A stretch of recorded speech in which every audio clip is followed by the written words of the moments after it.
Hello and welcome to Channel's Book Club. My name is Olakunle Kasumo and it's great to be on the show. Last week we began to take you down memory lane on Channel's Book Club. Did I forget to say compliments of the season? Not to me, compliments of the season, and I hope you are really having fun. So what we're doing today is to take you down the 2023 memory lane on Channel's Book Club. What a great year we have had. Get to take that trip with us to remind yourself of some of the exciting times we've had on the show this year. Enjoy this.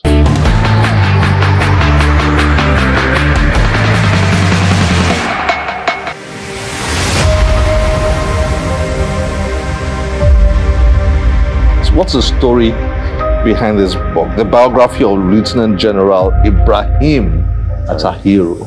Yeah. Well, General Atahiru died at a very inauspicious time. If you like, he became chief of army staff at the time that many Nigerians did not know him. He just came from nowhere, became chief of army staff, and then before we realized who he was, the unfortunate accident that took him away happened in Kaduna, and so he just left. So there are all sorts of stories about who he was, and stuff.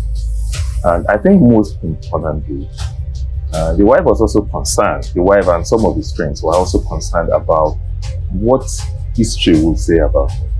He was a man who kept to himself a lot. People didn't know him, and he also didn't have the opportunity, to show himself, the kind of soldier that he was. In the time that he had the opportunity to lead the Nigerian army. So he's had a couple of command positions, before he became chief of army staff, but then he wasn't the leader of the Nigerian army. As a military man, he was subject to directives, and whatever his bosses wanted him to do. So here, when he became, chief of army staff, he was in a position to kind of uphold his own agenda, but unfortunately that didn't happen. So his friends, his wife, who knew the vision he had for the Nigerian army, felt like it was good to document his life. The wife also felt that, look, his children were young. They are young, they really don't know their dad. So I read here that he had them quite... Yes, it was quite advanced. Yes, exactly. So it would be nice for them to grow up and have something that tells about their father. Yeah, especially their last child, who really didn't know him well. Does this title summarize the legacy of Ibrahim Atahiru, the man, the soldier, and the patriot? In your opinion? Absolutely. He loved Nigeria without this. People say it doesn't matter, it didn't matter where you came from, what religious you... I mean, there were guys who were with him that said he didn't even know whether they were Christians or Muslims, and they had worked with him for 11, 12, 13 years. He just treated people as human beings, without any, coloration, without any thinking about where you came from, what faith you had, And so when you look at all of that, I was convinced that he was really a man who loved Nigeria, patriotic Nigerian, without any doubt.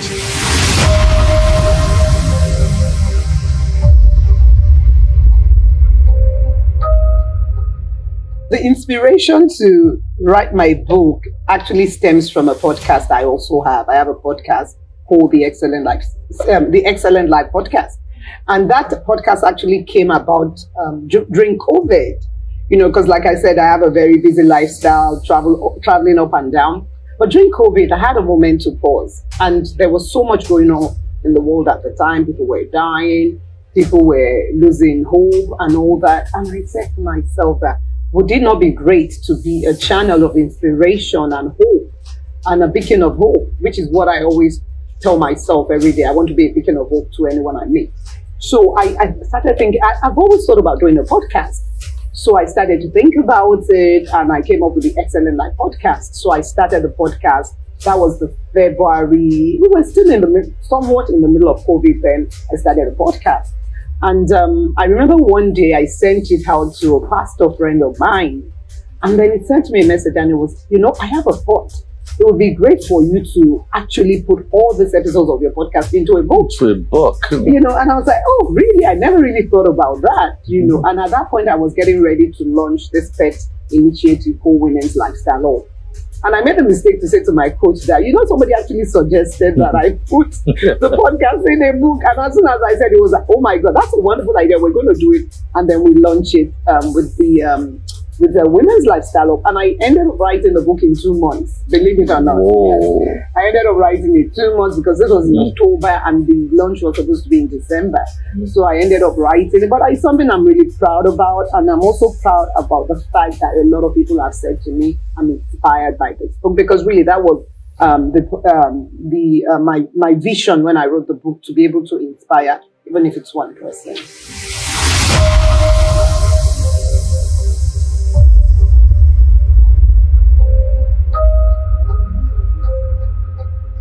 You're saying that when things happen to us, yes, the problem is not really what has happened. Correct.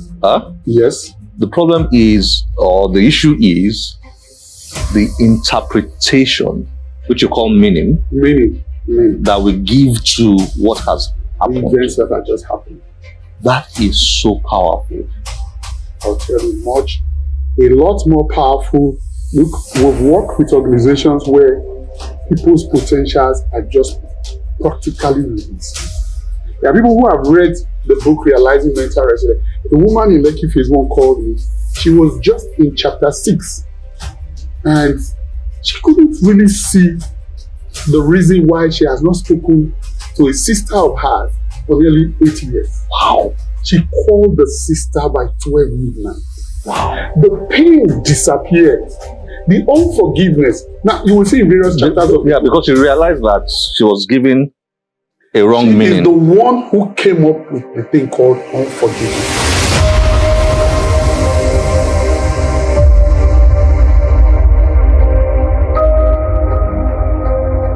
I said it, I've traveled the world, truly, on the wings of journalism.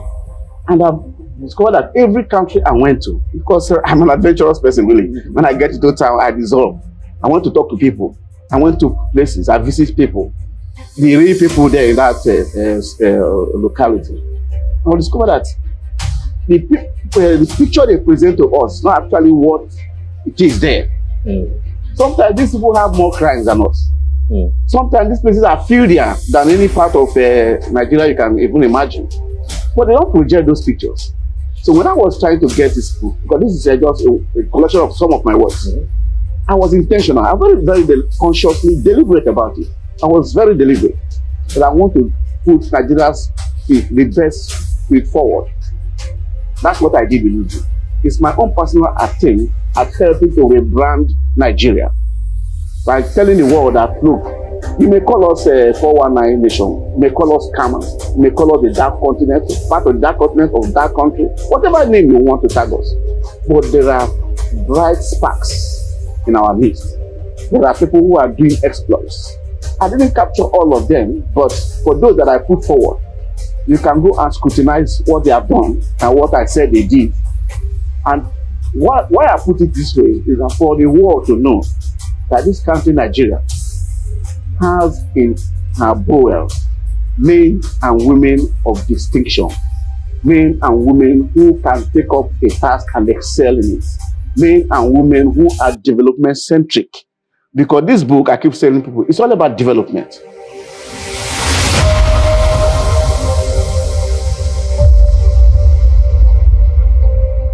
I know you've been married to your sweetheart for like almost 40 years, going to 35 years, 35 years. And the experience you had over the period of time, being a military wife, inspired it. But I'm sure there might be one or two other things behind that story. I felt that a lot of young people go into marriage. I mean, I guess if you marry a pastor, you could have those types of challenges as well. Anybody who's out there, fighting a cause or doing some work that's a cause, and here you are, the wife, you're in the home front. You're supposed to be supportive, but people don't realize that you yourself need support. Everybody's looking at you that you need support the man.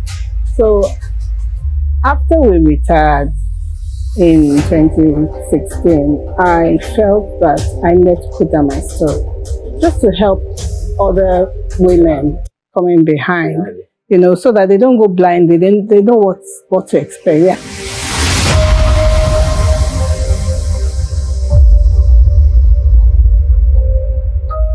One of the very interesting core message is that, you know, through chapter number 1 to chapter number 2. So chapter number 1 is push through your pain. Then chapter number 2 is the other side of pain. The other side of the other side of pain.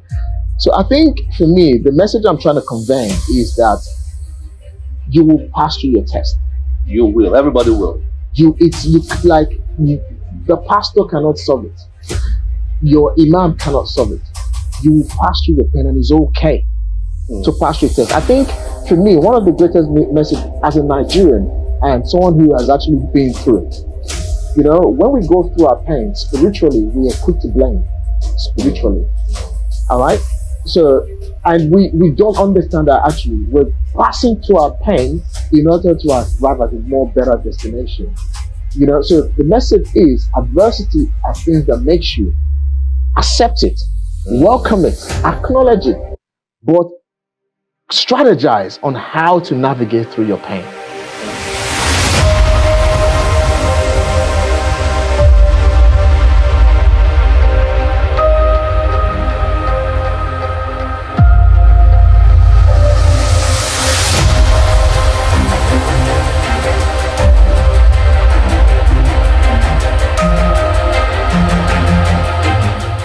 A very interesting way of putting 2 books into one. And these are 2-in-1 books, right? Yeah. Or this is a 2-in-1 book. 2 books in one. Well, call it that or call it a twin book. Twin book. You prefer to call it twin book? Yeah. Okay, so twin book. In front here is Grace Immeasurable by Nita Chinyere Ashade. And then you flip the book, turn it, and you've got Mercy Unlimited by Festus Ayodele.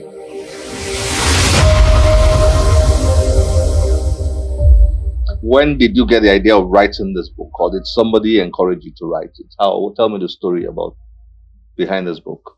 Well, I wasn't really always a writer, but it's in my, while I was finishing primary school in my year 4, year 5, that's when I started to develop the character of writing.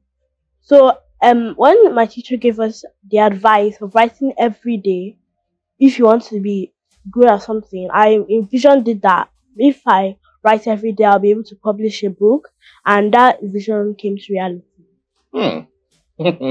So you consider yourself to be a writer right now? Yeah. You are a writer. I mean, you've gotten the book. Not many people have written books or published books, so well done. So you do practice writing every day now? Yes. Okay, so tell me, what kind of poems will people find in your book? I hope poems that will positively impact young and old minds. In what way?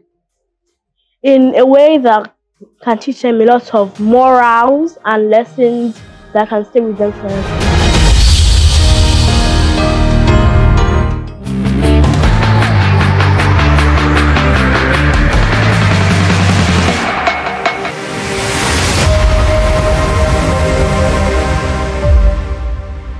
Which of these poems you want to give viewers a teaser into what they will find within the pages of Resonances? Which of these poems will you pick? And do you want to sort of say something around it? Okay. I'd like to look at the aftermath. Aftermath. Yes, the 9th poem on page 12 of Resonances. That's page 12. There was yes, and there was a preceding poem which was actually written in the land of the broken clock. And that poem was called Amajoyi, and it's called the Biafran trilogy. It's a trilogy of poems depicting the problem of war, and it made me become an anti-war kind of activist. You see what's going on right now in the Middle East, and everybody's lamenting the losses that is going on, and so dialogue is an important thing. So that led me to the second poem, which has been captured in resonances, and it's called The Aftermath. It says, the survivors survived the bloodbath in their children's names. Chukwuemeka, Ogueri, Ozemenam, and quickly resumed their squabbles with life's imperatives once more. The dead had no mouth to sing their songs. They abandoned their worries, their foes, their fears, their horrible nightmares, their failures, their foes, their crises, and their lessons. Each new conflict bears the resounding echoes of their haunting silence. The avengers' triumphs diluted in his sublime honors. When they raised the flags and factored the chain reactions, they remembered the muted eyes, the jammed diplomacy, but could they feel the pain?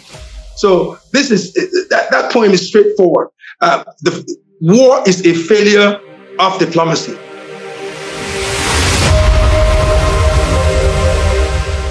In December 1979, a well-articulated and comprehensive Annan Proval, a case for Annan Bill brochure, was produced for the purpose of educating the members of National Assembly and other stakeholders to solicit for their support. Armed with the Annan Proval brochure, the first port of call was National Assembly, where copies were distributed amongst senators and members of House of Representatives through their respective pigeonholes. The distribution of the brochure afforded me the opportunity of meeting with some senators and members of the House of Representatives at their official residence at Dobal Hotel, Amuwodof in Lagos. Omoba Shosonya digs into his book, The Revolution of Accountancy Profession in Nigeria. One of the reasons why the book was written was that I felt I should put on record how Annan came to be.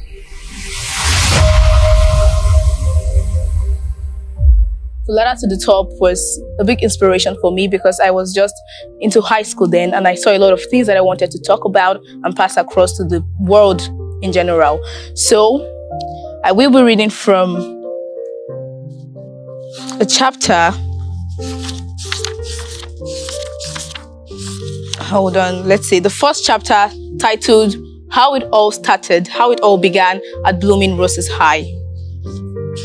And this is on page 10.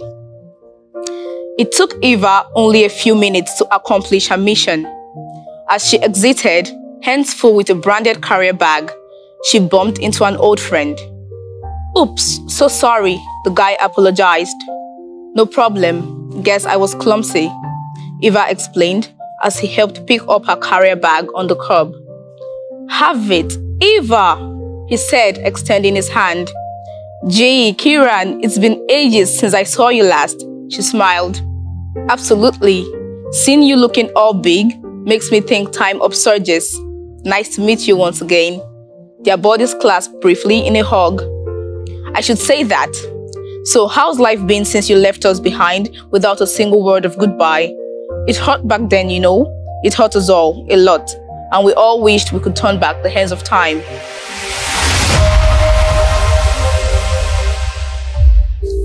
Let's delve into these books. I am the author of Polish Your Diction book and English Essentials. Let's talk about how important good pronunciation is. Pronunciation is vital for proper communication. So you can imagine you saying something and the person listening to you gets a different message. Take, for instance, someone who has the F and V factor He's saying, in view of, and the listeners got the message of in view of, and the speaker meant in view of. Let's take other examples. The words cucumber. A lot of people would say cucumber. And the actual pronunciation is cucumber. How about this word? The word transparent. People out there, most Nigerian speakers would say transparent. And there's no such word as transparent. It is transparent. There are a treasure trove of words we mispronounce on a daily, except we don't open our mouths to speak. But the moment we speak, we reel off errors from our mouths. And it's the amount of confidence we put in when we mispronounce these words. Let me take us quickly on a few words. Words like epitome. Some speakers would say epitome. Look at that beautiful woman. She's an epitome of beauty. Instead of saying she's the epitome of beauty. The Akada Children's Book Festival returns for the 5th edition. The festival, which usually holds in Lagos, showcases children's books written by African authors or books from around the world written for a diverse audience of children.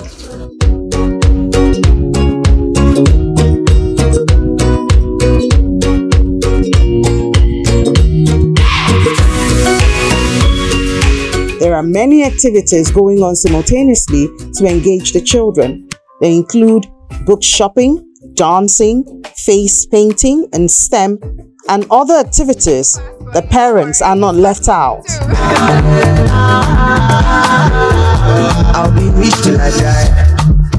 From the call for entries in February and the submission of 143 books, to the long list of 11 authors in July and the short list of 3 authors in August, the Nigeria Prize for Literature 2023 finally came to a culmination at the Grand Award Night, organized to announce the 2023 winner of Africa's top literary prize. That play is no other than Greet by Gomba, and declare it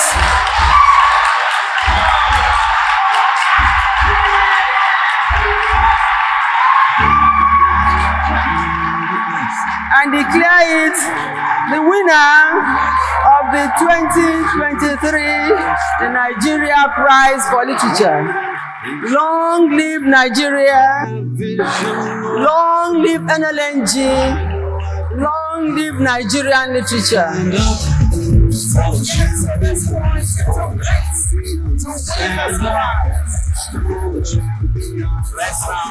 Let's now invite Chief JT Grant, a former managing director.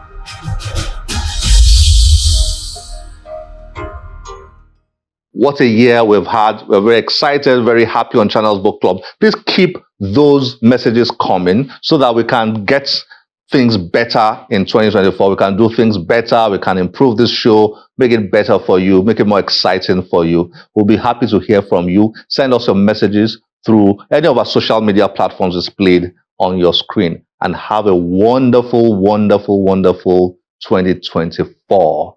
My name is Olakunle Kasumo. Remember, one great book can change your life. Bye-bye.